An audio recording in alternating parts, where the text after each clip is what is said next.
अरे बाबा काम कर काम से कौन माँ कौन अरे बोलते ही बोलते এখন বাজেট হলো আমাদের এই লাখ বাজেট থেকে হলো সামনের মাসে আবার বাজেট করবো আমরা ২৭,৮০৪ কোটি কোটি বুঝেননি আগের মন্ত্রীরা এটা বুঝতো আগের সরকার এখন কত পার্সেন্ট ৮৪% ৬ বছরে 84% পার্টি জলবায়ুতে এখনো শাখান বাকি আছে এখনো জান্নাত কিনা জম্পহীন লাইন গেছে আমরা বলি না 100% দিতে পেরেছি কিন্তু এত বছর পরে জল পেল না মানুষের মিনিমাম চাহিদা আজকে এই কথা ভাবতে হবে ৬ বছর যদি সরকার অন্ন বস্ত্র আপনার পার ক্যাপিটা ইনকাম ঘর জল কারা কারা এই সরকার আসার পরে ঘর পাইছেন একটু হাত তুলুন তো দেখি পাইছেন যারা হাত উড়ান যারা যারা পাইছেন ঘর সব গর্বে কি করবো এটারে কারা কারা ঘর পাইছেন একটু হাত তুলুন দেখি একটু আরো জোর করে আমার না সাংবাদিকরা দেখো না করে ৬ বছর যদি ঘর দিত ৩৫ বছর ঘর পেলেন না কেন একটা বাড়ি বাকি থাকবে না ঘরে দেশের প্রধানমন্ত্রী বলছে কমিউনিস্টরা কি বলতো আগে কমিউনিস্টরা বলতো আমরা মূল জিনিসটা চাই কি রুটি কাপড়া মকান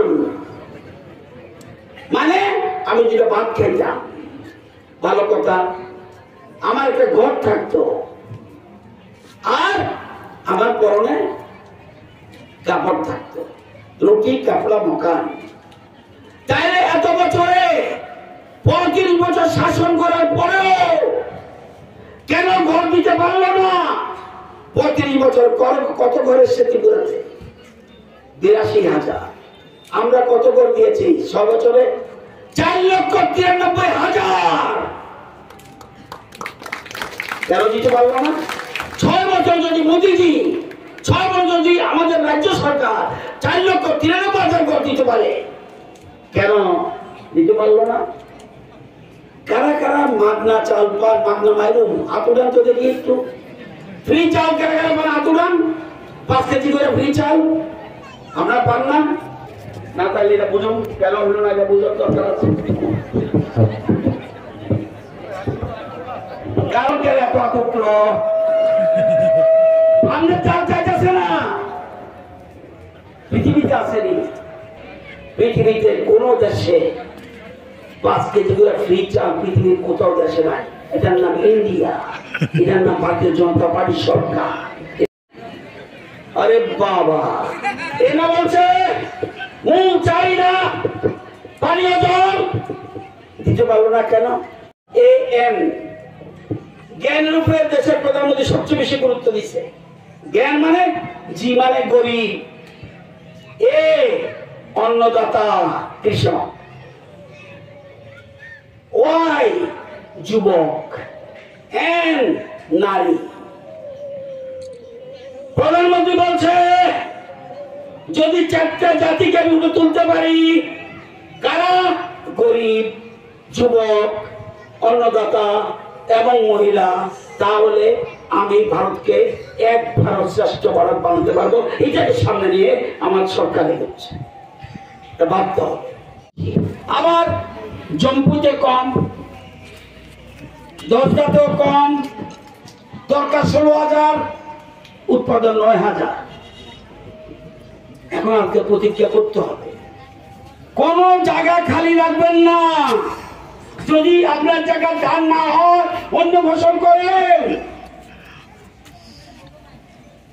কিছু না কিছু করতে হবে আমাদের ত্রিপুরার যে মাটি কিছু না কিছু হবেই কিছু না হোক আপনার নতুন করে আপনারা জানেন প্রচুর আমাদের ভোজ্য তেল খাওয়ার তেল বিদেশ থেকে আনতে হয় আমরা এখন কি করছি আমরা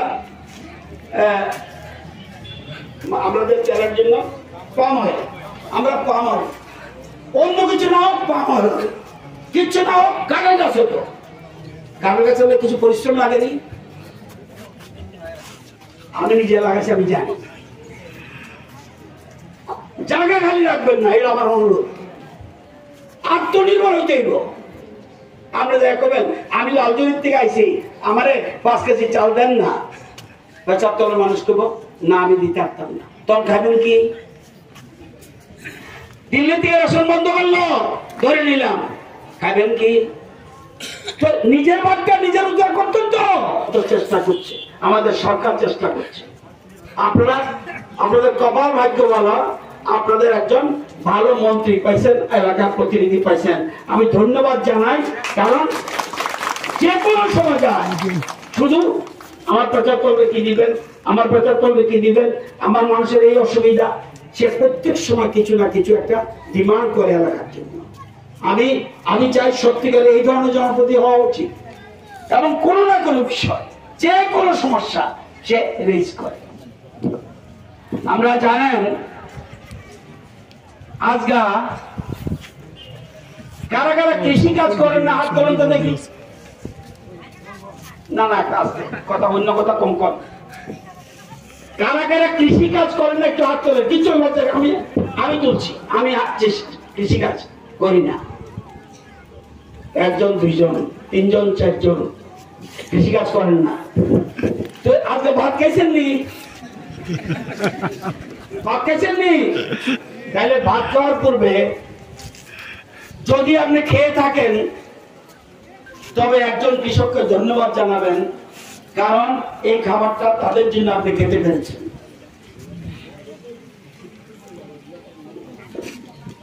ওই ঠাকুরের পূজা করলে কেবল হতো না।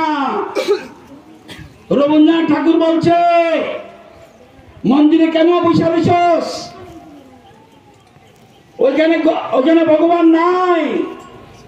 ও যা খেতের মধ্যে চাষ করতেছে, এখানে যা।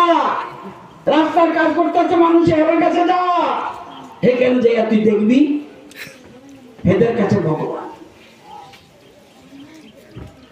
আজকে এই জিনিস, এখন পৃথিবী এমন এক জিনিস, এই যে পৃথিবী না থাকলে আপনার জন্ম হইতো নি। প্রথম সন্তান আপনার জন্ম হওয়ার পরে কোথায় পড়ে? মাটিতে।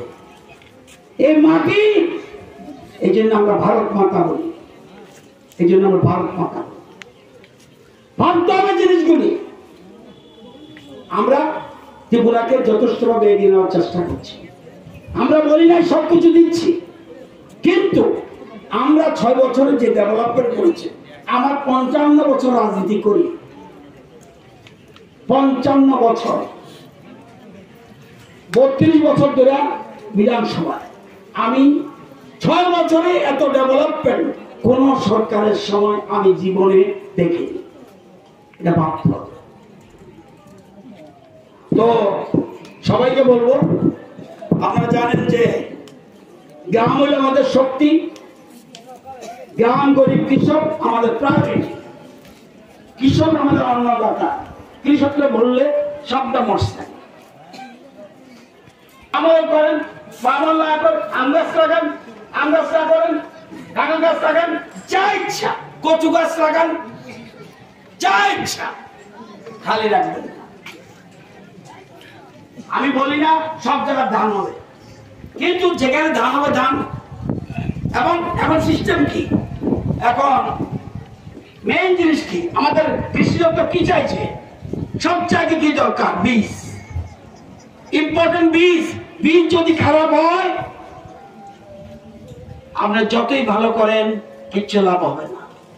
তাহলে আমরা জানেন, আমরা জানলে খুশি হবেন, উত্তর পূর্বাঞ্চলের মধ্যে আসাম ছাড়া ত্রিপুরায় একমাত্র উচ্চ ফলনশীলের বীজে স্বয়ংভর।